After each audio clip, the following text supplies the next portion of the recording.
की स्थिति नहीं है, पूरे बीजपुर की स्थिति, जो विस्थापित लोग हैं उनकी पूरी स्थिति यही है। यहाँ पे काम नहीं कर पा रहे, वो काम मिल नहीं रहा है। कारण ये भी दिया जा रहा है कि विस्थापित, अब विस्थापित इसलिए काम नहीं देंगे। ये वाकई में सच्चाई है। वो कर्नाटक गया है। कब गया? परसों नरसों दिन गया है। रोजगार न होने की स्थिति में? हाँ, स्थिति में। तो आपने कभी बात किया यहाँ पे? कई बार बात की है, लेकिन वो बस कहता है कि देखते हैं। छत थोड़ा देखिए, छत थोड़ा रख रखाव की वजह से खराब हो गया है। ये भी भवन देखिए कितना बढ़िया बना हुआ है। दिखाइए, मैं बोलूँगा कैमरामैन को, ये देखिए भवन कितना अच्छा बना हुआ है। देखिए अटीआई तो एनटीपीसी खोला, बहुत बढ़िया किया। अगर इस तरीके लड़कों को सिखा देती, कर लेती, तो कहीं भी काम करके गुजर बसर कर लेती। हमारे साथ एक बुजुर्ग सज्जन है, उनसे बात करते हैं, क्योंकि वो भली भांति जानते हैं इस पुरानी आईटीआई के बारे में। बताइए। हाँ, तो जब ये आईटीआई जब बना तो इसमें मुर्गी कुटकुट पालन खुला। कुटकुट पालने बाद में कुटकुट पालन खत्म हो गया। इसके बाद कलीन बीनना शुरू कर दिया, इसमें रखा। कलीन बीनने के बाद वो भी खत्म हो गया तो एटीआई रखा। एटीआई रखा तो हमको यहाँ ड्यूटी दिया। हम ड्यूटी करे 4-5 साल। 4-5 साल ड्यूटी किया। हाँ, इसके बाद हमको रोहित पाल ने निकाल दिया, कहा कि भैया आप चलिए, दूसरे आपको रोजगार दे देते हैं, नौकरी दे देते हैं, आप वहाँ करिए, इसको छोड़ दीजिए। तो जब हम छोड़े तो इसमें जो है कि एक खंडहर हो गया हमको छोड़ने के बाद। अच्छा, ठीक ना। और उससे पहले कार्यक्रम बंद हो गए थे। हाँ, कार्यक्रम बंद हो गया। इसके बाद छोड़ देने के बाद एक खंडहर हो गया।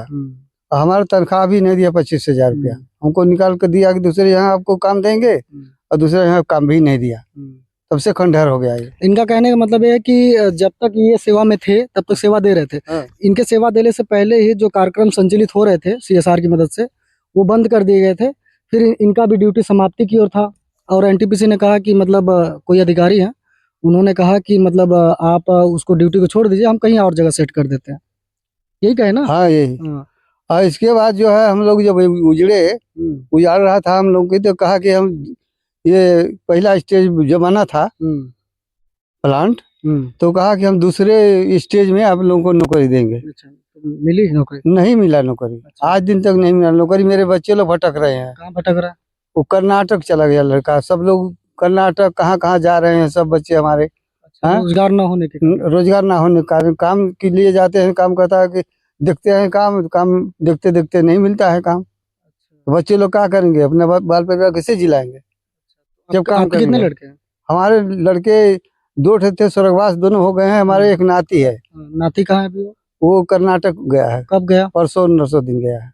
रोजगार न होने की स्थिति में? हाँ, स्थिति में। तो आपने कभी बात किया यहाँ पे? कई बार बात की है, लेकिन वो बस कहता है कि देखते हैं। ऐसे देखते देखते काम नहीं देता। विस्थापित है हम लोग, विस्थापित। मैं बता दूं, वाकई में इनके लड़के जो कि कार के लिए भटक रहे थे, एनटीपीसी में कई बार गुहार लगाई। कितने साल से गुहार लगाई? अरे हम तो कई साल से लगाए, 10 साल से, लेकिन आज तक काम नहीं मिला। 10 साल से इनका कहना है कि हम गुहार लगा रहे हैं एक काम के लिए, कि अगर काम मिल जाएगा तो उनका घर परिवार सही से संचालन हो पाएगा। क्योंकि और दूसरी बात ये भी है कि अगर ये भी सही से बन जाता है, लोग प्रशिक्षण प्राप्त करके, चाहे ऑटोमोबाइल या फिर सिलाई या तो सीसीटीवी कैमरा जैसे ऐसे कार्यक्रम प्रशिक्षण करके एनटीपीसी लोगों को लाभ दे सकती है, जो कि नहीं कर रही है। मैं बता दूं, अगर करती तो लोग यहाँ से बाहर नहीं जाते। बाहर क्यों जा रहे हैं? बगल में प्लांट है, मैं बता दूं, ज़्यादा नहीं 5 कदम उसकी बाउंड्री, एनटीपीसी बाउंड्री मिल जाएगी। लेकिन यहाँ के लोग, यहाँ पर काम ना मिल करके, नहीं मिल रहा है इन लोगों को काम, और ये लोग बाहर की ओर पलायन कर रहे हैं। क्यों? ऐसी स्थिति क्यों है? मैं बता दूं, ये डोडर की स्थिति नहीं है, पूरे बीजपुर की स्थिति, जो विस्थापित लोग हैं उनकी पूरी स्थिति यही है। यहाँ पे काम नहीं कर पा रहे, वो काम मिल नहीं रहा है।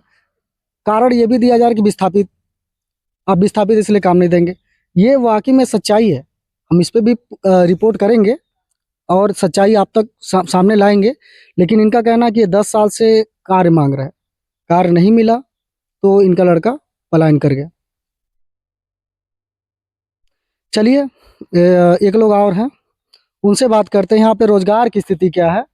और मैं बता दूं, आईटीआई के बारे में थोड़ा सा बात कर लेते हैं इनसे। थोड़ा नजदीक आ जाइए, इनको दिखाइए। देखिए अटीआई तो एनटीपीसी खोला बहुत बढ़िया किया। अगर इस तरीके लड़कों को सिखा देती कर लेती तो कहीं भी काम करके गुजर बसर कर लेती। एनटीपीसी का अगर नहीं देती तो वो कहीं कर लेंगे काम, अगर अटीआई कर लेते तो। लेकिन इसको बंद कर दिया, बंद किया तो नहीं हो पा रहा है। और हम लोगों को गुजारते समय कहा था कि सारी सुविधा हम लोग देंगे, खेल कूद की देंगे। आज बताइए प्लाट 40 बाई 60 दे दिया, शादी ब्याह के लिए जगह कहीं नहीं है।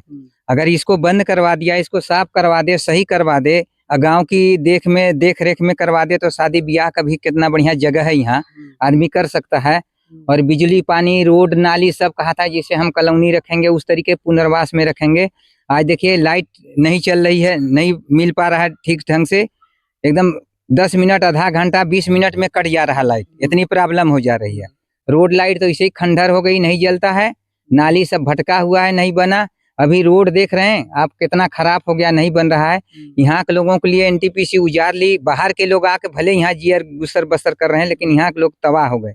इसलिए लोग जाते हैं मांगने काम तो कहते हैं अरे ठीक है आपको देखेंगे, आज दिन तक देखता रह गया और काम नहीं मिल रहा है, इसलिए लड़के क्या करें, अब भाई बाहर जाएंगे काम करने जीने खाने के लिए। तो देखिए मैं बता दूं आपको कि इन लोगों का साफ साफ आरोप है कार्य को लेकर के, कार्य मतलब इनके बच्चों को नहीं मिल रहा है। और दूसरी बात, एक चीज़ मैं और आपको थोड़ा सा अवगत करा देता हूँ। मैंने एक डोडहर सामुदायिक हॉस्पिटल जो था वो बड़े कर्म बना था, उसका मैंने रिपोर्ट किया था। तो उसमें मैंने डॉक्टरों से भी बात किया था और कुछ लोगों से बात किया। उसमें साफ साफ पता चल रहा है कि इसमें एनटीपीसी की सबसे बड़ी गलती थी। उस समय सड़क नहीं था, सड़क चल लीजिए मान लीजिए ग्राम प्रधान या फिर राज्य सरकार का विषय, लेकिन बंद होने का सबसे बड़ा कारण वहाँ था लाइट, बिजली की आपूर्ति नहीं हो पाना। क्योंकि जब हॉस्पिटल बना था उस समय बोर्ड वाली लाइट उस समय नहीं थी। और मैं बता दूं एनटीपीसी और उस हॉस्पिटल की डिस्टेंस मात्र 2 किलोमीटर है। अगर एनटीपीसी चाहती तो वहाँ पे बिजली आपूर्ति करती तो वह हॉस्पिटल का संचालन सही से हुआ होता उस समय। लेकिन एनटीपीसी ने हाथ पीछे कर दिया, बिजली देने से मना कर दिया। और क्या कारण थी उस समय इतना तो स्पष्ट नहीं, लेकिन जहाँ तक मैंने पता किया कि बिजली नहीं मिली इसलिए हॉस्पिटल बंद हो गया। और ऐसे खंडर ठीक पीछे मेरे देख रहे हैं आप, अगर ये भी चालू हो जाता है तो बहुत बड़ा काम होगा, बहुत बड़ा लाभ होगा यहाँ के लोगों को। अरे रोजगार आप प्रत्यक्ष रूप से नहीं दे रहे हैं, मत दीजिए, कम से कम ऐसे कार्यक्रमों को तो लागू करिए सीएसआर की मदद से। और ऐसे डोडहर में ही क्यों, शांति नगर, सिरसोती, पुनर्वास जो आपका विशेष क्षेत्र है उसको तो कम से कम वहाँ पे भी लोगों को सीएसआर की मदद से लोगों को प्रशिक्षण दीजिए। तो यह थी हमारी खास रिपोर्टिंग जो कि पुरानी आईटीआई को लेकर के थी। मैं बता दूं एनटीपीसी ये तर्क दे सकती है कि हमने आईटीआई का निर्माण किया है जो कि नकटू में है, वहाँ पे कई प्रशिक्षण मिलते हैं जिसमें वेल्डर, फिटर, कंप्यूटर और भी तरह तरह के ट्रेड चालू हैं।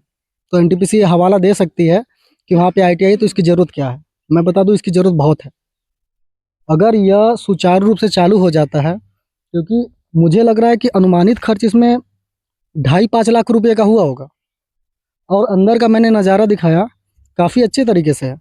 अगर यहाँ पे यह संचालित करता है एनटीपीसी सीएसआर की मदद से, तो मान लीजिए प्रशिक्षण सिलाई, कताई, बुनाई चालू करता है, ब्यूटी पार्लर जैसा कार्यक्रम अगर चालू करता है, तो यहाँ पे डोडहर के वासी जितने लोग हैं, बालक बालिकाएं प्रशिक्षण प्राप्त करके स्वयं का वह अपना दुकान या फर्म खोल करके लाभान्वित होकर के आत्मनिर्भरता की दिशा में एक सराहनीय कदम होगा उनके लिए।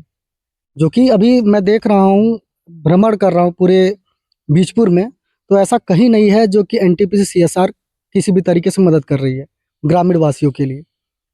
हालांकि वर्तिका महिला मंडल है कॉलोनी के अंदर, जो कि एक ग्रामीण क्षेत्र में जो रहने वाले लोग हैं उनको प्रशिक्षण देती है, लेकिन कितने को देती है और कहाँ के लोग हैं ये हम नहीं बता पाएंगे, पुष्टि नहीं करते हम, नहीं हमको खबर है इतना।